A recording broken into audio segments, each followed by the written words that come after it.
Hello, welcome to the Nearly Show. I'm on my last day of steroids for this cycle. I'm back on chemo after a 3-week break. I've got my taste buds back. I'm on a lower dose, and right now I'm feeling quite sparky.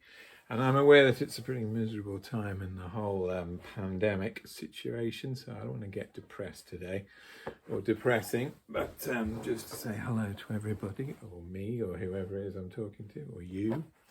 And I was going to read you a couple of pieces which I've been writing, of kind of life writing, I suppose. The second one is more about the kind of humdrumming thing and stuff I've talked about here, but perhaps better described. And the first one is just a bit of reminiscence about asked to remember something from my childhood and remembering the newsagent up the road. Remembering and not remembering, because I think that's really interesting, how much of our memories we can actually access and where we get them from. So this is about the newsagent. I remember, but do I? That newsagent up the road, close enough for us and my... I remember, but do I?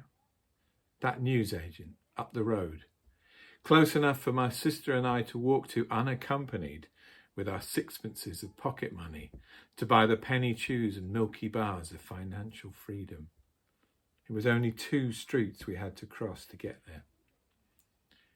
And the comics we bought, like Beano and Buster, TV21 providing adventures in the 21st century, Poptastic Fabulous 208, Wham featuring the Hulk and Thor. Then on to Private Eye, Oz and It, journals of the alternative society. So if I try hard, can I remember more about the look of the shop or the guy who ran it? I picture a bald head and flat cap, but I'm probably filling the gap with an Andy Cap cliche.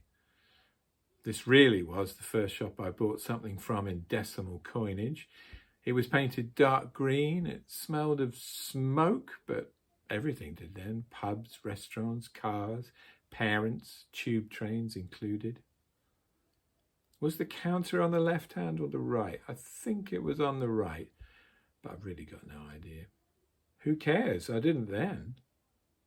This was my purveyor of imagination fodder, words and pictures of cheeky kids and grumpy teachers swishing canes, grinning pop stars, cool spies, puppets, superheroes, satirized politicians, sexy radical hippies.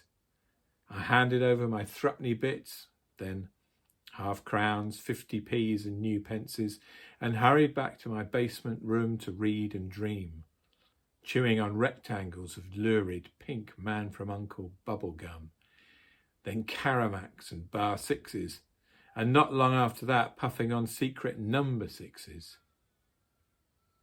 When I was 12, I had a poem printed in a newspaper competition. I bought a copy of the paper there, feeling utterly arrived, as published as seemed humanly possible. But then again, perhaps I didn't actually buy the paper from that shop, and IT, I think, was only available from the stand outside the Underground. I thought the newsagent was called Perrins, but using Google's Street View, I find that's just the road it was on. I checked with my mum about all this, but she's no longer alive. The past feels such a solid place when we're in midlife, but now it's fading, sinking, unravelling. And the scientists tell us that we have no inner reel of our lives to mentally spool through, but recreate the past each time we're called on to recall. We reinvent our whole selves too. This me, only a momentary screen grab of current identity. I remember, not really. Okay, well that was the first one. And now I'm going to read this other piece, same sort of length, which is maybe trying to explain a bit more about humdrumming. I breathe, I tap my fingers, I hum to myself. My sister does the humming thing too, emits a drone of what I can't quite recognise as tunes, and annoyingly this only reminds me how annoying my hums must be to my family. But I hum actual songs. These may be current musical favourites or catchy earworms, others are triggered by memories. When we moved back to London years ago, I cycled through Hyde Park and found myself singing Everlasting Love. Open up your eyes, then you realise, here I stand with my everlasting love. A forgotten pop hit circa 1967. And then I think I recalled hearing it on the car radio back then, being driven to the dentist down that very road in my granny's Morris 1100. Now I write songs of my own which burble through my brain as I walk round our local park full of socially distanced puppies, toddlers and their frazzled minders. Humming, the book by Suk-Jun Kim, points out that this act of singing, humming with the mouth closed, sits strangely between performance and privacy. We hum to ourselves though we know others can hear, and don't worry if we can't remember lyrics or even hold a tune. Also, while we need to look in a mirror to see our faces reflected, mechanically record our speaking voice to discover what we sound like to others, our hum is ours without mediation, the pure sound of self. Resurfacing from unconsciousness after my operation, retaking control of my breath, using it for my own creative purposes, my fingers tapped rhythms on my chest, the choreography of the bedbound. Now I'm up and moving to a new choreography built around the constraints of current aches and strains and pills. My walk is a ballet far more complex and seasoned than when I strode effortlessly.